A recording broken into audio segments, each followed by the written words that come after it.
Hi everyone, it's Callie up here in Minnesota. Excuse me if I cough a little bit today, I'm recovering from bronchitis. Some people were asking about a two-part epoxy resin as a way to help give a secure, smooth, protective finish to your projects. Just a little bit of background for me. I've never done this with any kind of project personally this way, but I was in the Marine Corps. I was a helicopter mechanic, and as a mechanic I did a lot of fiberglass repair, and all my fiberglass repair was using two-part resins, so I'm pretty comfortable with the mixing and the use of that. So I figured I'd make a little video showing everyone how I'm doing my first projects here. Well, I am making coasters for Christmas for my mom. She's got a new design in the house, and finding her colors is rather difficult pre-made, so I decided to make it myself. I went to Michael's. You can go to any craft store, I'm sure. They've got acrylic resin jewelry kits that you can make. I'm sure you've seen them where you've got like photos or whatever in it. I just picked up their little, just a starter kit. So it has a part A and a part B of resin. This particular one is by Bead Landing. Yeah, I probably won't use them in the future, but this is just the one I picked up today. For their mixing, they suggest, well, their mixing ratio is 2 of the resin, which is part A, and 1 of part B, which is the hardener. I've made a kit in advance, but I'll show you how to mix this. They recommend letting your mixture rest for 5 minutes before pouring. What that does is allows the small bubbles to break up and come to the surface, so you're not going to be putting them into your project. This kit comes with little measuring cups. What I'll pour for you guys here is, I'm just going to do it in 1 cup because I'm just going to do a little mix here. So with the 2-to-1 ratio, I'm going to pour 10 milligrams of my resin, part A. And so we're going to pour 10 milligrams of this. And there we go. There's my 10 milligrams. Cap it off. Just to let you guys know as well, there is a good amount of odor to this. So you'll want to do this in your garage if it's cold in the winter, or in a well-ventilated area. This is my hardener, part B. I'm going to do 5 milligrams of this. So I'm just going to pour my 5 milligrams on top of my 10 milligrams. Let's see, did that measure out? Yes, there we go. And I have popsicle sticks floating around all over the place, craft sticks, whatever you want to call them. And then just go ahead and mix. And I'd suggest mixing maybe 2 minutes or so, just so you get a nice, good, solid mix. You want to make sure the hardener gets into all of your resin. It'll get a little bit of milky consistency. That'll be your air bubbles in the mixture, the chemical reactions starting within your project.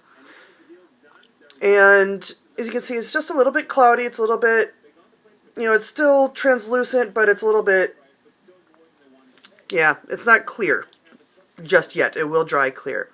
But you mix it up, good to go. I am mixing some bubbles because I'm mixing rather fast. You can mix slower, you won't get as many bubbles. And then what I would also recommend doing is mixing in a different container than your measuring cup. But like I said, I'm just doing a little mix right now. So here's my pre-mixed. What I am going to do is just going to, right now, just kind of, I have some low spots on this coaster.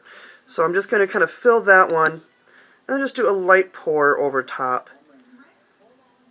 I also recommend using a silicone mat underneath your project. That way, if any of this resin gets on, leaves your project, if you have a small project like I'm working on, you won't be sticking to paper.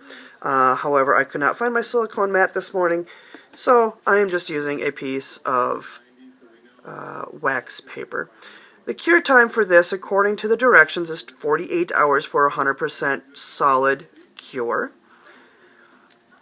And as you can see, I'm just kind of gently spreading this across my coaster, my project here. I do see several small bubbles. They should come to the surface on their own and pop. Excuse my hand across the camera here. You gotta love iPads. You can do just about anything with them. Alright, looks to be a nice good coverage. What's also really nice about this resin is that it will smooth itself out. What I'm also going to do is ooze some of it down the side so I can kind of coat and cure and set up my edges. Like I said, I would recommend doing this on a silicone mat. I'm sure a silicone cooking mat would be just fine if you do not plan to use it for cooking again in the future.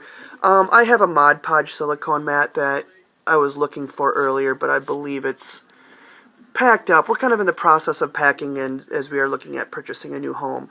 So we're just a little bit discombobulated in the house today.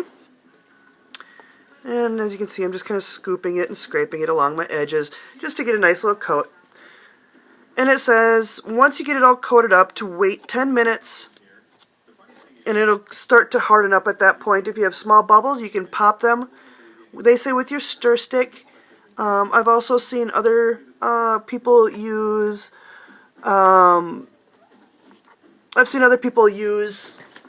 lighters. I don't know what the complete chemical background is of this stuff, so I don't know if you want to use